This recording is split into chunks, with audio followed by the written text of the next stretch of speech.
Alright, so this is the new one that Robbie and I made. Or the plate anyway.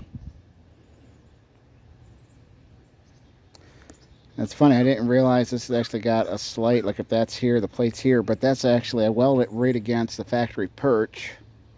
And I didn't even bother to check to see if the factory perch was straight, but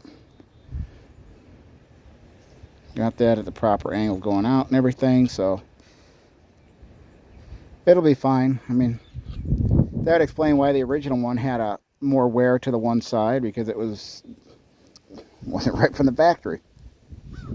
Which actually reminds me of the old Sears Murray snowblower I worked on from the 70s, where the sprocket was like this, and it had that plating on there, so it was were the original factory welds. And it actually, if the shaft was here, the sprocket was like this, so I ground off the weld and I slid a collar and I realigned the sprocket. It was about just under about 3/4 of an inch tipped out. That was probably the worst I ever seen for a sprocket from factory.